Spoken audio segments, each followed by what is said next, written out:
Hello, I'm Sebastian. Welcome to Nine Trees podcast. Today I will summarize and review the book. Requiem for the American Dream, The Principles of Concentrated Wealth and Power presents Noam Chomsky's compact, forceful account of how the United States has moved toward extreme inequality and political imbalance. Built around a set of core principles, the book connects economic trends, policy decisions, and ideological messaging to show how wealth concentrates and then translates into influence. Chomsky frames inequality not as an accident of globalization or technology alone, but as the predictable outcome of institutional design and sustained political choices. The discussion ranges from corporate power and financialization to weakened labor, privatization, and the shaping of public opinion through media and marketing. While firmly critical, the book aims to be explanatory rather than merely outraged, offering readers a map of mechanisms that repeatedly favor capital over wages and concentrated interests over democratic participation.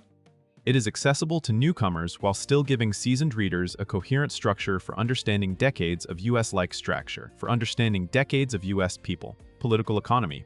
I will give you key takeaways from this book. Firstly, concentrated wealth as a political project. A central theme is that modern inequality is best understood as an intentional and repeatable political project rather than a natural byproduct of markets. The book organizes this idea into principles that describe how policy, regulation, and institutional rules can be tuned to steer gains upward.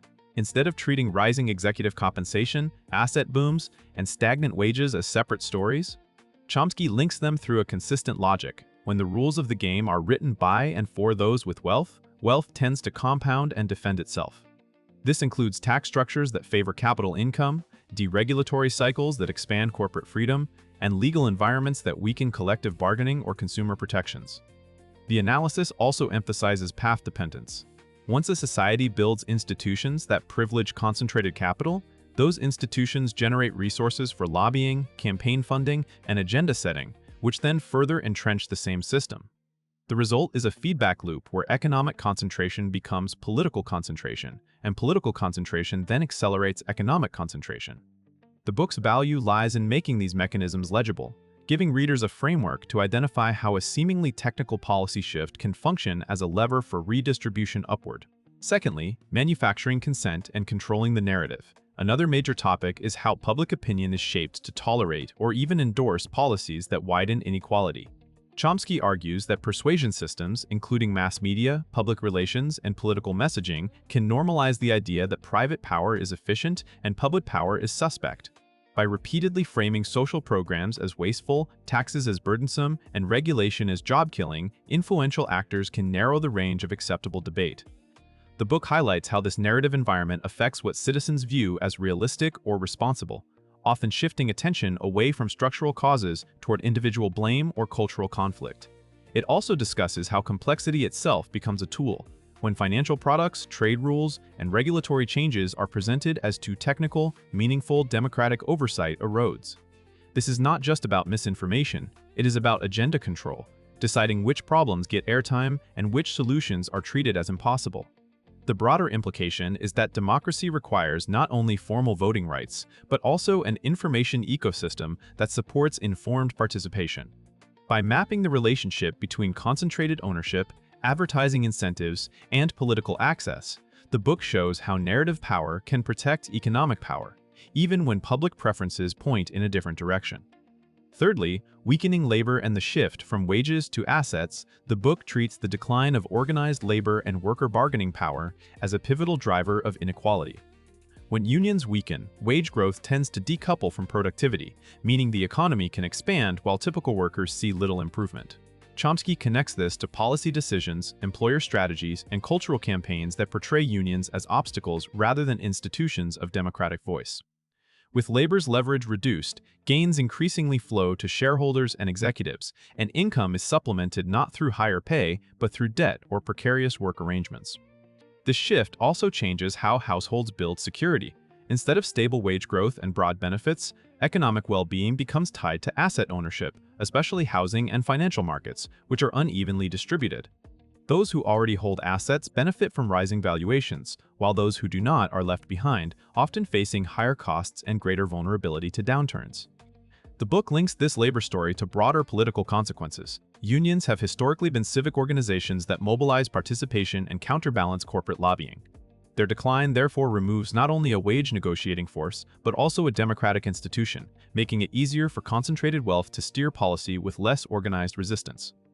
Fourthly, financialization, corporate governance, and regulatory capture. A further topic is the growing dominance of finance in shaping corporate behavior and public policy. Chomsky describes how an economy can become oriented toward short-term shareholder value, speculative gains, and complex financial instruments rather than long-term productive investment. This financialization influences corporate governance, encouraging practices such as stock buybacks, aggressive cost-cutting, and compensation schemes that reward executives for boosting share prices. The book also addresses the revolving door between regulators and industry, arguing that oversight can become aligned with the interests it is supposed to police. When regulatory agencies are underfunded, politically pressured, or staffed by industry insiders, rules tend to soften, enforcement weakens, and risks accumulate. The consequences reach beyond Wall Street. Households face predatory lending, communities endure boom-bust cycles, and public budgets become vulnerable when crises require bailouts or emergency interventions. In Chomsky's framing, these patterns are not isolated scandals, but predictable outcomes of concentrated power. As financial actors gain influence, they can shape the legal and institutional environment to socialize risk and privatize reward. The result is an economy where instability and inequality reinforce each other, while accountability becomes harder to secure. Lastly, democracy under pressure and paths to renewal. The book ultimately ties economic concentration to democratic erosion. Chomsky argues that when policy responds primarily to affluent donors, corporate interests, and organized lobbies, elections alone cannot guarantee representative outcomes. Voter disengagement, cynicism, and polarization are treated as symptoms of a system where many people feel their participation has limited impact. The analysis also emphasizes how public goods, such as education, healthcare, and infrastructure, become battlegrounds.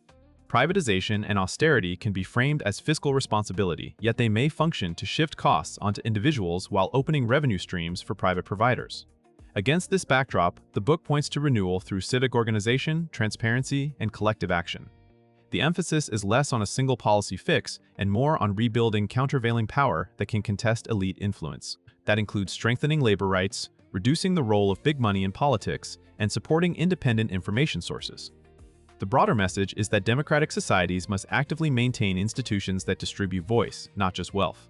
By presenting a structured set of principles, the book offers readers a diagnostic tool for recognizing anti-democratic drift and for thinking more strategically about reforms that address root mechanisms rather than surface controversies.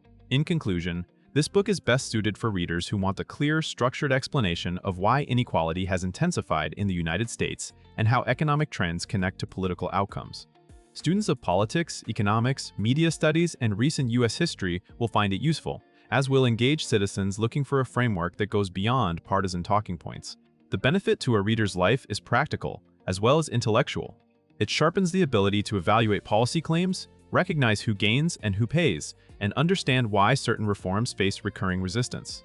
That kind of clarity can improve voting decisions, civic engagement, and everyday conversations about work, healthcare, taxes, and regulation. Compared with many books on inequality that focus narrowly on data or single causes, Chomsky's approach stands out for its organizing principles that link institutions, ideology, and power into one coherent map. It is also comparatively accessible, offering a guided pathway through complex subjects like financialization and regulatory capture without requiring technical training.